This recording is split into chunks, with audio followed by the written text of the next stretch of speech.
Selamat datang di channel YouTube Fernando De Caprio. Channel tempat berkumpulnya orang-orang pintar. Kata orang bijak, orang pintar ketemu dengan orang pintar. Orang pintar tidak mau bertemu dengan orang bebal. Hari ini saya mengundang teman saya, sahabat saya, bro saya, Thomson Gultom.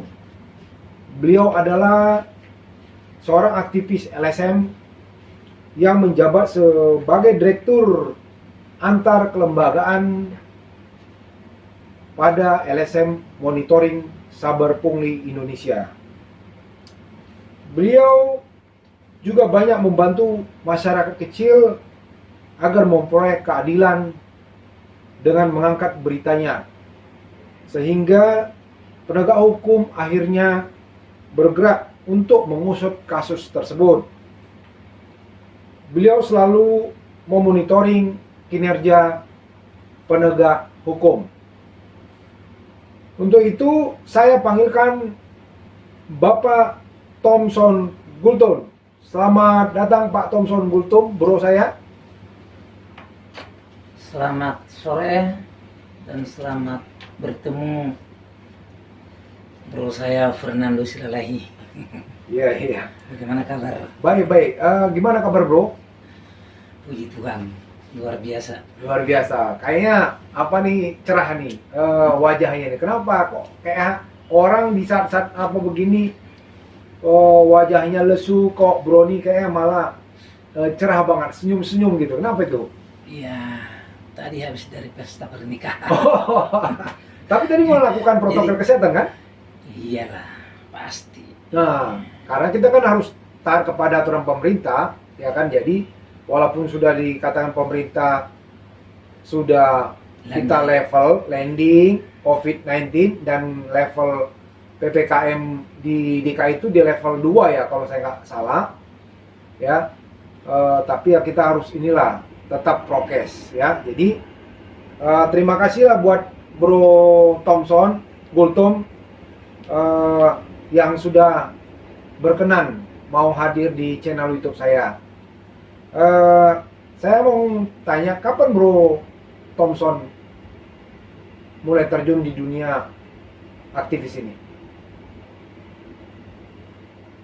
Saya bergabung di aktivis ini mulai, kalau nggak salah mulai tahun 2000-an. Tahun 2000-an sudah menjadi Iya. seorang aktivis ya? Iya, kita sudah sering dulu di Anglemo. Wah. Markasnya dulu di kota.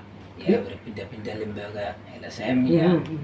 Sekarang singgah di monitoring saber pungli Oh, Indonesia. oke. Jadi berarti udah pindah-pindah ya dari LSM mana gitu ya? Ya, Udah banyak LSM yang Bro Thomson ini ya iya. singgahin ya. Jadi terakhir di monitoring saber pungli Indonesia ya. Sekarang ini. Oke. Kasus apa yang Bro Thomson bongkar yang fenomenal saat ini? Kalau kita sih umum ya. Contohnya ada dugaan korupsi, penyerapan anggaran, Oke. atau ada laporan polisi yang tidak ditindaklanjuti oleh penyidik, dan ada proses polisi menjolimi masyarakat,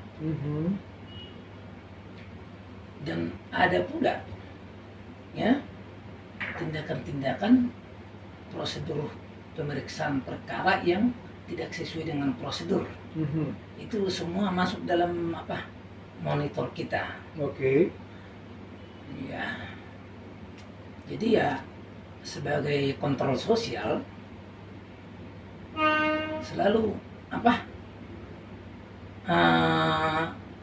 hati kita tergetar ketika mendengar keluhan masyarakat. Ada beberapa yang saat ini sedang kita laporkan anggota polisi yang melakukan kesewenang-wenangan, ya, baik itu menganiaya, membuat seolah-olah penangkapan itu punya barang bukti, padahal tidak. Oh. gitu. Bahkan sekarang ini ada kasus yang ditangani Polres Jakarta Barat, dan waktu itu apa namanya, press release begitu wide, tapi begitu 1 bulan berikutnya lenyap. Nah, sunyi. Kayak lagu dong, sunyi sepi sendiri gitu. Seperti itu. Iya, iya, iya. Nah, Gimana terus? di atas itu kok sebagai kontrol sosial ya, Oke. dengan berita yang wah seperti itu kita telusuri sudah sejauh mana proses perkembangan kasus ini gitu. Jadi kasus ini waktu itu penangkapan 6 tersangka dengan barang bukti 24 senpi. Senpi, senjata api. Iya, dari Oke. berbagai jenis dan puluhan ribu peluru yang dijadikan barang bukti waktu itu. Nah, waktu itu begitu gagahnya Kapolda, Kapolres press release di depan para teman-teman wartawan dengan barang bukti yang berjejer. Begitu. Sebulan kemudian ya sepi. Nah, timbul pertanyaan di hati saya, ada apa? Gitu kan? Ternyata apa proses nggak jalan. Nah, setelah tidak jalan prosesnya, lalu saya bikin surat. Sudah sejauh mana perkembangan penyelidikan atau penyidikan, bukan penyidikan lagi karena udah ditangkap kan, 6 orang kan, Ya. udah ditangkap, udah jadi tersangka, udah ditahan lagi kan, udah ditahan dengan barang bukti yang lengkap. Nah, yang kena aja bulan Februari, SPDP dikirimkan. Waktu itu saya nggak tahu, cuma 1 SPDP yang saya dapat atas nama G, Gantiong gitulah. Itu Inisial G lah ya. ya. Jadi saya pertanyakan, surat pertama tidak dijawab, surat kedua juga nggak dijawab, sampai surat ketiga. Nah, ini kan proses penangkapan Senpi ini kan berawal sebenarnya dari apa? Dari penangkapan terjadinya penganiayaan. Nah gitu. Jadi penganiayaan ini, si korban penganiayaan ini melaporkan tindakan itu. Oh, oke. Jadi berawal dari ada penganiayaan baru iya. terbongkar. Dilaporkan yang dianiaya ini penganiaya.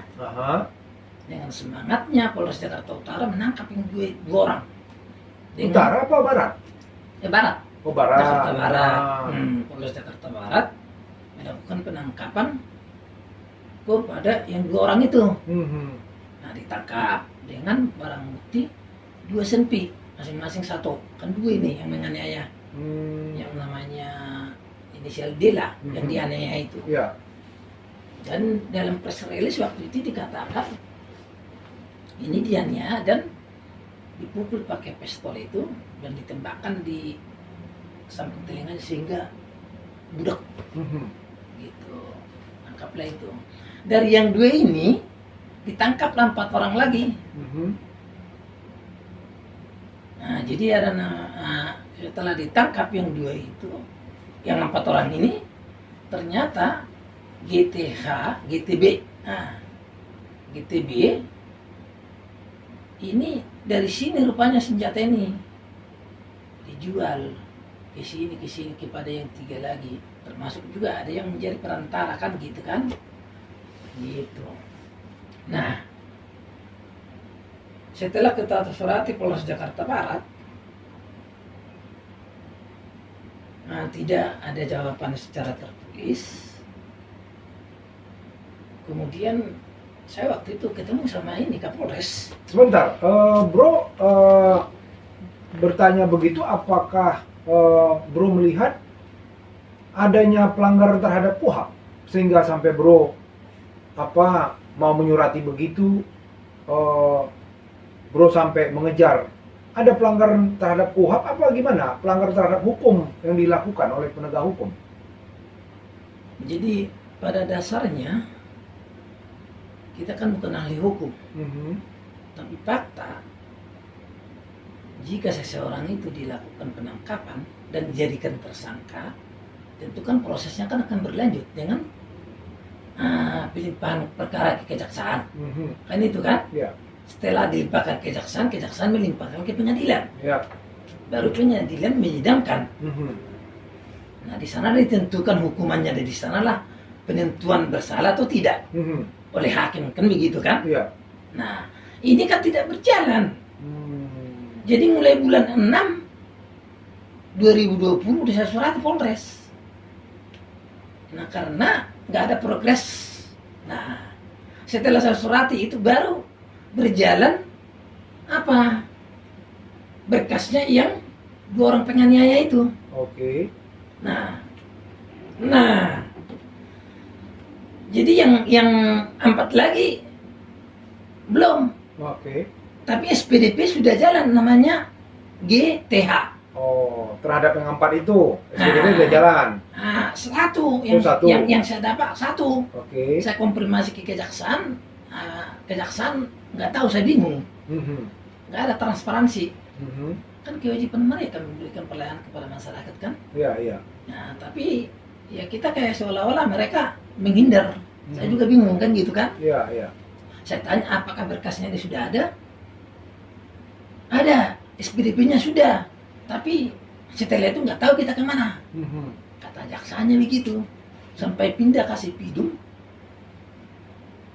Jakarta Barat ke Papua. Itu. Oke. Udah saya surati. Nah, baru kemudian tiba-tiba ada sidang. Nah, aku pun nggak tahu kan, tahu udah putus yang namanya si 2 orang itu. Iya, iya. Nah, saya jadi timbul pertanyaan, kok yang satu sudah diputus, sementara yang lain belum dilimpah? Oke. Kan makin ada Pertanyaan. kejanggalan. Pertanyaan kejanggalan apa nih kan begitu ya? Nah, itu ada apa gitu kan? Jadi yang 2 orang itu, kalau nggak salah putusannya berapa ya?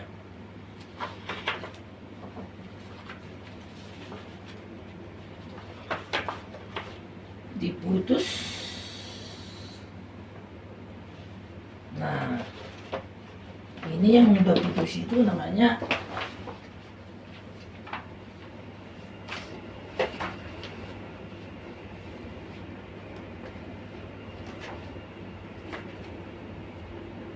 ini Anastasia. Asia nama panggilannya. Yang sudah putus. Nah, dan Jericho. Ini sidangnya diputus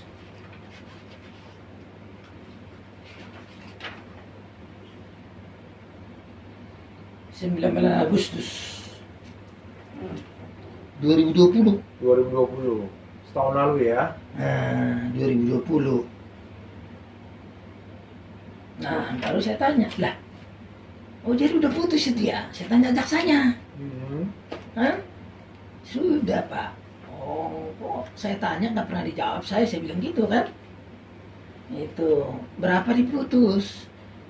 Ya, udah lupa saya. Jaksa lupa kan? Ya karena kan gini bro juga nggak boleh ngejudge jaksa itu seolah gimana ya. Bisa aja menangani perkara itu kan bukan kasus itu saja bro yang ditangani. Wajar kalau JPU-nya bilang lupa berapa yang diputusnya gitu loh bro. Ya betul. Tapi kita juga bertanya kan bukan orang bodoh. Kita bertanya itu kasih waktu. Kita tanya sekarang bisa dijawab 2-3 hari lagi. Ya. Ada waktu dong melihat berkas kan begitu kan. Tapi ini kan nggak tahu terus. Itu menjadi keheranan kita bro. Oh mungkin gitu. Lagi problem kali bro. Dia apa di rumah jadi dia lupa gitu loh. Nah setelah saya apa kan surat sebenarnya 3 kali kayak bikin ke Polres, saya kasih juga tembusan ke apa, ke kejaksaan, Mhm. supaya mereka tahu apa yang terjadi di sini kan gitu. Nah, saya kasih tembusan ke kejaksaan, di sana nggak pernah ada jawaban. Yang jawabannya yaitu berkas belum dilimpah. Diakui bahwa SPDP yang atas nama GTB itu sudah ada. Saya bikin lagi surat. Saya ceritakan semua kronologinya bagaimana kasus penangkapannya. Kalau begitu, ya repot juga dong jaksa ini, aku bilang. Mhm. Ya kembalikan aja lah SPDP-nya. Kalau memang nggak dikasih berkasnya, saya bilang, ya udah nanti kan saya dikembalikan lah katanya itu apanya. Berkasnya. Baru saya surati lagi ke kejaksaan. Lahir lagi SPDP baru 2021. Oke, jadi SPDP lama dikembalikan SPDP baru timbul. Datang lagi 2021. Nggak salah bulan Februari katanya itu. Mhm. Nah, informasi kan gitu. Muncul lah ini kan. Mhm. Nah, kan jadi apa? Membingungkan kita kan gitu. Karena tidak ada yang jelas jawaban dari Polres ke saya. Akhirnya Polres Jakarta Barat saya laporin ke Propam. Gitu. Dan laporan saya ke Propam itu sesuai dengan pertanyaan saya ke Polres Jakarta Barat. Ada embel-embelnya di situ. Oke. Embel-embelnya itu ya jawaban Propam ya. Apa namanya? Ke saya. Jadi kita main fakta, Mhm. bukan halusinasi. Iya. Kan gitu kan. Nah, nih 9 Februari 2021 jawaban Propam ke saya, ini surat pemberitahuan perkembangan hasil penyelidikan Propam. Mhm. Kepada yang terhormat saudara Thomson Gultom. Ini kan, Iya. sehubungan dengan rujukan tersebut di atas bersama ini diberitahu kepada saudara hasil penyelidikan dilakukan oleh Subbid Paminal Propam di Propam Polda Metro Jaya terkait surat pengaduan. Saudara tolong dijelaskan sesuai dengan fakta tempat berikut. Ya, artinya Sorry, ini salah ini. Ini. artinya ini Propam sudah mengapakan ke Bro bahwasanya pemeriksaan terhadap laporan yang Bro sampaikan sudah sesuai prosedur ya? Sesuai prosedur. Ah. Makanya saya bingung. Mhm. 1 tahun apakah sesuai prosedur dalam satu penyidikan perkara? Ini bukan penyelidikan loh. Mhm. Mhm. Ditangkap, dimasukkan. Mhm. Masa sampai bertahun-tahun belum dilimpah, Oke. kan gitu kan? Mhm. Nah, baru kemudian kira-kira bulan 6 barulah dilimpahlah berkasnya itu lagi. Oke. Jadi setelah diperiksa oleh Propam mereka, Mhm. baru itu dilimpahkan. Nggak tahu apa yang menghambat, kan gitu kan? Mhm. Nah, jadi kalau saya pikir ya apa ya? Biar boleh dibilang ya dengan 24 cm barang bukti, saya pikir di belakangnya itu ada tembok yang kuat gitu loh, untuk dia bersandar kan. Oh. Kan gitu kan? Tembok seperti tembok ini kantor kita kali ya. Iya. Jadi kalau tung, dia nggak rubuh dia, gitu. Itulah makanya sampai sekarang belum apa ini, belum tuntas, masih tuntutan. Oke. Tuntutannya pun sekarang 2 kali ditunda. Nggak tahu apa lagi itu menghalang-halangi di situ kan? Ya mungkin gini Bro, mungkin masa pandemi begini, ya kan sesuai dengan surat edaran Mahkamah Agung bahwasanya ada pembatasan ya, apalagi kalau tersangka ditahan itu tersangka tidak dilimpahkan ke pengadilan, ya mungkin di tahanan saja. Mungkin Bukan. gara-gara itu gimana? Bukan, itu kan bukan proses seperti itu, bro. Aha. Proses hukum itu artinya proses pemeriksaan itu berjalan Aha. meskipun mereka tidak dihadirkan di persidangan. Iya, iya. Ya, Mana tahu itu alasan dia mungkin. Tapi beliau ditahan kan? Ditahan kan beliau? ya awalnya kan ditahan. Terus? Nah, katanya dikasih dialihkan penahanannya oleh Kapolres dulu. Oh, jadi tahanan kota. Nggak tahu tahanan kota apa tahanan rumah atau tahanan Oh. dewa juga saya nggak tahu. Oh. Kan gitu kan? Aha. Nah, dan kemarin begitu tahap 2 oleh kejaksaan katanya ditahan. Tapi saya nggak pernah lihat ditahan. Kan?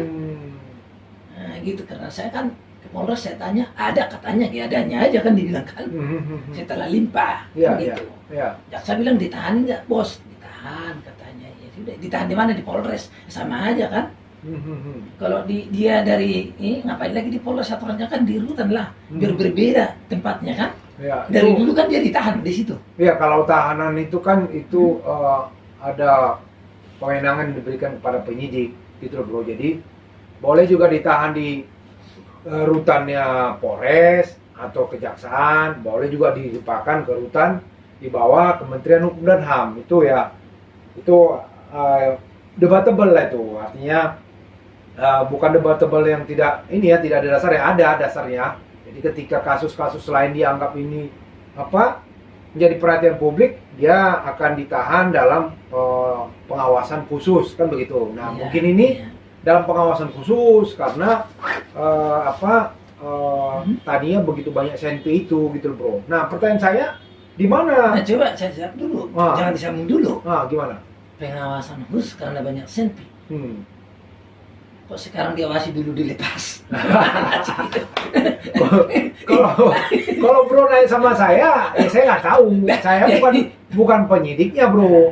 Bro ini kayak kan sana. berbicara proses hukum. proses hukum, Ya, prosedur kan tuh, ya. atau SOP kan gitu. Betul. Tapi SOP inilah yang menjadi kuhap. kejanggalan bagi kita, tidak sesuai SOP atau KUHAP. Iya. Enggak? Saya sesuai kuhap apa tidak? Kan Iya. begitu. Bro kan udah aktif praktisi hukum tahu kan dari cerita awal sampai ke cerita sekarang. Iya. ya kan? Iya. Ngerti lah kan? Iya. Mungkin ya. Kalau saya kan karena bukan penyidiknya dan saya tidak terjun dalam proses ini investigasi kasus ini, saya nggak tahu, bro. Jadi kan bro yang apa itu? Nah, pertanyaan saya, kejanggalan ini ya, apa yang bro lihat? Karena gini bro, ini channel kita kan channel politik dan hukum. Ya, Iya. dari channel ini nanti masyarakat lebih banyak belajar. Ya, apalagi bro ini yang sudah melalang buana di dunia LSM, ya kan? Yang mungkin nama bro dari kemana-mana nih kan gitu. Jadi nanti rakyat juga masyarakat tahu, oh ya proses hukum tuh kayaknya ada yang perlu dibenahi ini. Nah, jadi kan channel ini untuk pembelajaran. Nah, pertanyaan saya, ada kejanggalan yang seperti apa yang bro lihat di sini gitu loh? Mungkin supaya menjadi perbaikan ke depan gitu loh, bro. Iya. Jadi kan artinya jika seseorang itu dilakukan penahanan oleh penyidik, itu kan ada tahapan penahanannya, bro. 20 hari itu kan Iya. di kepolisian. Iya. Setelah itu baru penahanan dari kejaksaan. Nah, setelah itu baru tahanan dari pengadilan. Jika ancaman hukumannya antara 10 sampai 20 tahun gitu kan. Nah, kan itu ada prosesnya. Jadi ini yang dimana yang dipakai hingga sampai sekarang belum putus-putus. Kan itu menjadi pertanyaan. Coba dulu mulai. Bro. Iya. Masa penahanan itu berapa lama sih sebenarnya kan? Paling kan 20, 40, 60 hari kan? Iya. Baru 30 kan? Kalau biasa maksimum itu 100, biasanya 100 hari. Ya, kalau sampai di pengadilan kan begitu. Iya. Ya, kan begitu. Jadi tapi kan bisa diperpanjang oleh pengadilan ke ini Iya. ke tingkatan lebih atas lagi. Nah, Kan begitu. Iya.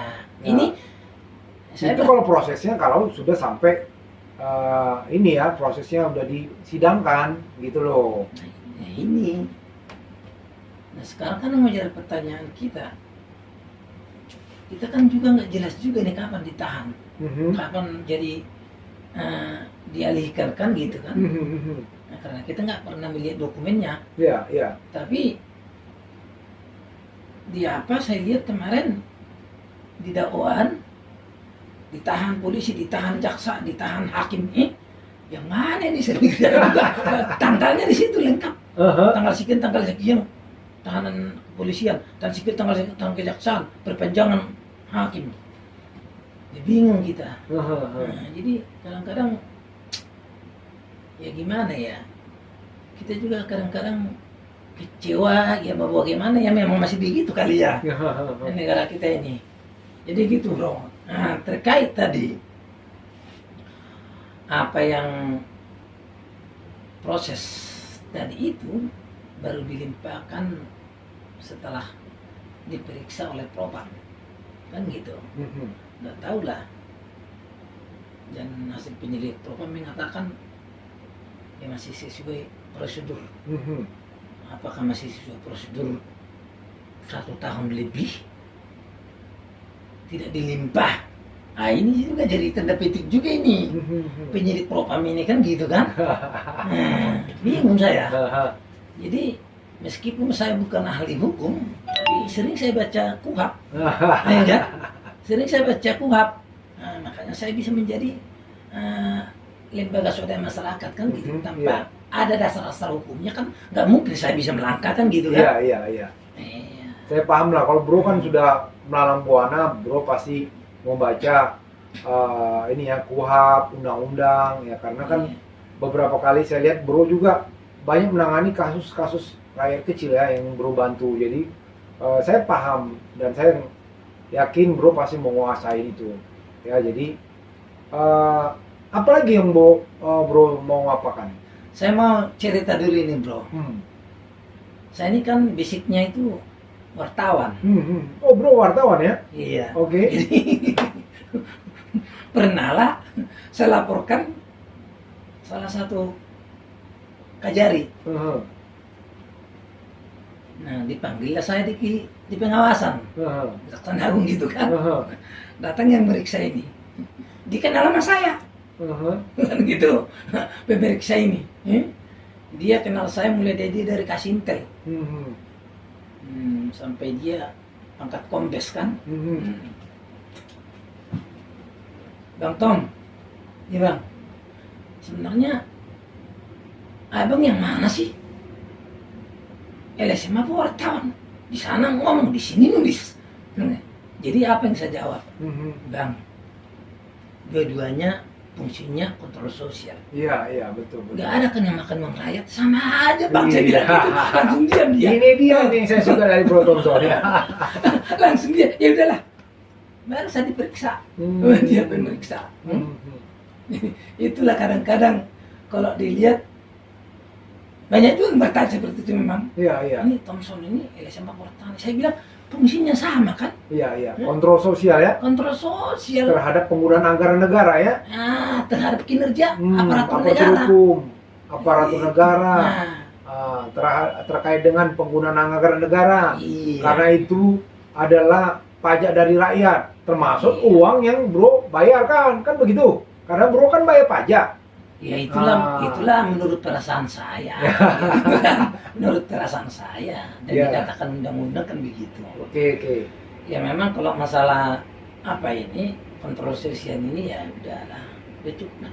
Sudah ada beberapa pejabat juga yang masuk penjara dari laporan kita, gitu kan? Gitu. Termasuk juga dirjen juga udah ada yang kita penjarakan. Ya tapi kan itu kan kalau bro melaporkan itu kan memang karena panggilan untuk memperbaikan bangsa ya, bukan itu. karena ada kepentingan, bukan ya bro ya? Oh enggak, Ah. saya sering disuap bos. Ah. Aduh, ratusan juta, 500 juta, nah, no way. Saya percaya itu, makanya saya yakin Bro Thompson ini ketika menyuarakan mau tentang adanya penyelewengan apapun itu, ya, karena Bro Thompson bertujuan untuk perbaikan, kan begitu? Itulah. Jadi niat kita kan bagaimana sih proses hukum itu bisa berjalan Jangan dengan baik, ya, ya. Kalau ada lihat riak-riak kecil di dalam itu kan kita nggak mau tahu lah, kan gitu kan? Ya, ya, ya. Tapi jangan sampai, ya kalau saya bilang, kalau nggak saya lapor ini nggak jalan, ini berkas udah tidur dia kemana-mana. Saya yakin itu. Karena apa? Ya faktanya surat aja nggak dibalas-balas yang dengan benar kan gitu kan? Iya, iya. Udah 3 kali udah saya bilang di situ nilai apa real yang berlangsung ketika terjadi pengalihan itu kan gitu kan? Nah, dan jawaban propam apa? Terkait ini tidak ditemukan. Ada Tidak ada. penyimpangan. Tidak ada. Tidak ada penyimpangan. Iya. Oh.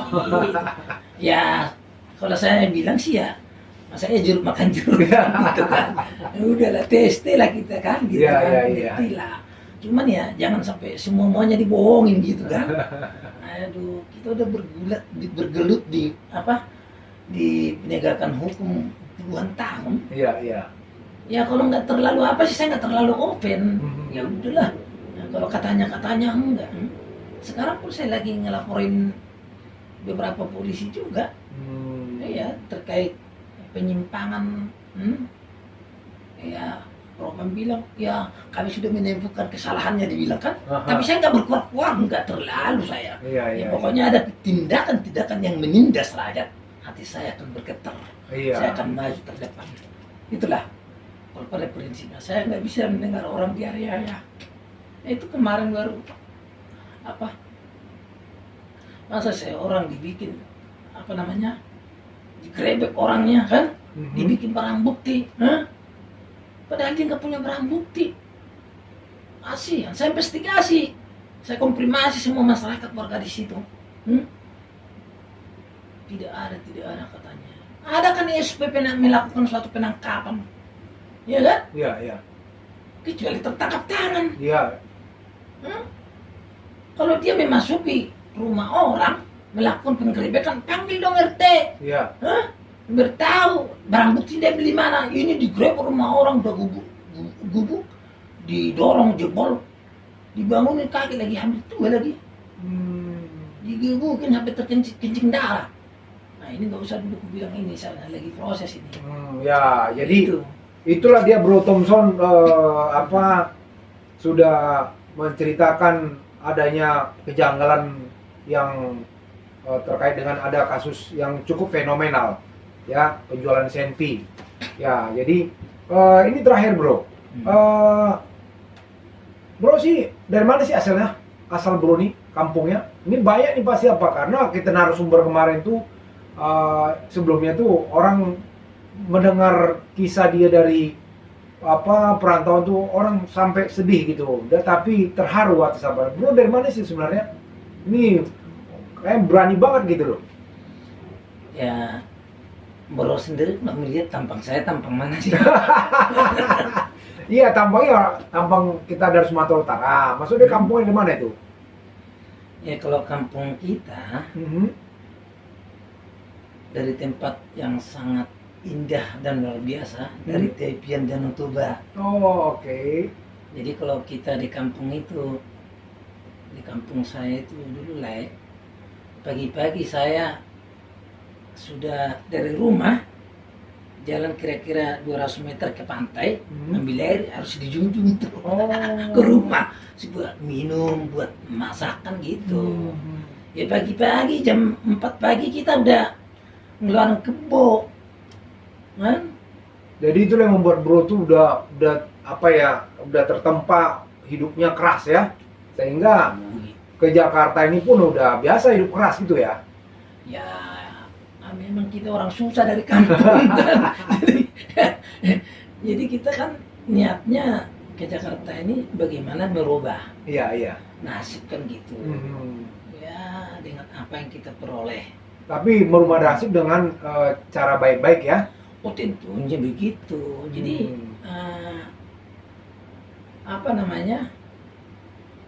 saya itu tergerak ke sini dulu karena begitu banyak apa namanya penindasan dan penegakan hukum kita yang sangat menyimpang. Oh, oke. Gitu. Makanya saya makin tergerak gitu. Aduh, ngeri kalau apa proses hukum di negara kita ini ya belakangan ini sudah semakin bagus sih. Sudah semakin baik Semakin ya. bagus. Ya mudah-mudahan dengan pengalaman dari Bro Thompson ini para penonton kita dimanapun berada mengerti gitu loh bagaimana sih proses penegakan hukum sebenarnya. Jadi tidak ada kesewenang-wenangan dari penegak hukum manapun di sini ya. Melalui channel ini kita berbagi ilmu kepada masyarakat. Karena channel ini bukan channel tempat gosip-gosip murahan. Karena channel ini channel tempat berkumpulnya orang-orang pintar. Orang pintar hanya mau bertemu dengan orang pintar. Orang pintar tidak akan mau bertemu dengan orang bebal. Terakhir bro, apa ini pesan-pesan bro atau terkait dengan channel ini bisa kasih masukan? Iya, memang bangga saya dengan adanya channel Fernando DiCaprio ini. Dari motonya saya suka, ya, karena memang bangsa kita ini perlu, saya bilang dicerdaskan, orang cerdas semua sebenarnya, orang-orang pintar semua, cuman bagaimana mengedukasi orang-orang yang menjadi terpercaya, mampu mengendalikan diri, ya, mencukupkan dirinya apa yang sudah dimiliki gitu. Kalau saya pikir hidup ini mah nggak ada cukupnya, ya kan? Iya. Itu dulu ada seorang pejabat yang saya laporkan sampai masuk penjara. Tahun pertama dia menjabat, saya ingatkan, bang, ini kerjamu tahun ini begini bagaimana? Ada nggak niat memperbaiki? Iya bang, saya perbaiki. Tahun berikutnya lebih rusak lagi. Ya udah, no comment. Saya laporin. Tahu nggak masuk itu berapa tahun? 4 tahun. Saya lapor, saya tulis beritanya, jaksanya yang memeriksa saya laporin, baru jalan itu barang. Bayangkan aja. Jadi dia itu masuk, begitu dia dipanggil, datang ke saya, bang tolonglah, saya bilang, aku minta maaf, saya tidak bisa menolong lagi, minta tolonglah masa jaksa penyidik itu, usahakanlah bagaimana dia berbaik hati sama abang. Kalau saya sudah cukup, saya kerjaan saya di sini, saya bilang gitu. Iya. Oh, gitu. Itu sama pemborongnya juga. Ya udah terserah kalian lah. Dan tahu nggak, begitu dia diadili, nanti kalau udah diputus, ya, usah banding-banding lah, aku bilang. Nasihatkan dia, iya bang. Ternyata dia banding. Dari 3 tahun jadi 6 tahun. Udah saya nasihati. Korupsi tidak ada turunnya, bos. Narkoba tidak ada turunnya. Salah dia ya. Salah, nggak dengar, dia nggak dengar nasihat Bro Thompson ya. Saya nggak ada dendam pribadi. Iya. Tahun pertama dia di situ udah senati. Bang, kerjamu begini. Bang, saya berjanji, saya perbaiki. Tahun berikutnya pekerjaan 10% ditagih 100%. Allah, saya bilang. Terpaksa nggak bisa diam dong kita kan. Iya. Nurani mau kemana bangsa ini dibawa kalau seperti ini Betul. Kita harus mikir anak cucu ya. Itu. Iya. Terakhir Bu. Dan himbauan saya. Iya. Gitu ya kepada masyarakat. Ya, kita ini kan hak dan tanggung jawab kita terhadap negara ini sama, bro. Iya, betul. Kan? Ya walaupun kita tidak punya kekuasaan untuk melakukan tindakan sesuatu, ya sebagai kontrol ya kita lakukan lah gitu. Kalau ada pejabat yang merasa melakukan kewenangan-wenangan, ya kita ingatkan gitu. Iya. Itu aja pesan saya. Masyarakat harus berani, maupun di jalan raya, maupun dalam suatu pekerjaan. Masih banyak yang kita bahas, bro. Di sini, aduh. Banyak sekali. Ya, itulah ya. Jadi pesan saya. Bro Thompson tadi sudah menjelaskan ya, kalau juga ada masyarakat yang butuh bantuan untuk Bro Thompson bisa membantu dalam hal ini supaya di daerah dia ada sesuatu hal yang mencurigakan, boleh juga di ke Bro Thompson nanti dalam kolom komen, silakan ya, supaya nanti saya akan undang lagi Bro Thompson ya, supaya Bro Thompson kita undang lagi, tolong para penonton saya agar membuat di kolom komen untuk mengundang Bro Thompson ya, agar nanti saya undang kembali ya. Jadi saya mau bagi quote hari ini ya. Quote hari ini mengatakan, orang-orang kuat mencari potensi di dalam dirinya sendiri, sementara orang lemah mencari potensi pada diri orang lain. Lalu kejujuran dan kebenaran adalah fondasi dari setiap berkah. Untuk kita selalu bisa menjadi berkah bagi orang lain, teruslah kita berbuat jujur. Kepada penonton channel YouTube Fernando De Caprio, mohon tetap men-share, mengkomen, like dan mensubscribe agar channel ini tetap bisa maju dan berkembang. Tanpa Anda semua channel ini tidak akan menjadi apa-apa. Ya, tekan belnya juga ya. Jadi itu aja yang bisa saya sampaikan. Sekali lagi terima kasih buat para penonton channel saya. Tetap jaga kesehatan supaya kita masih bisa bertemu di lain waktu. Terima kasih. Terima kasih, Bro.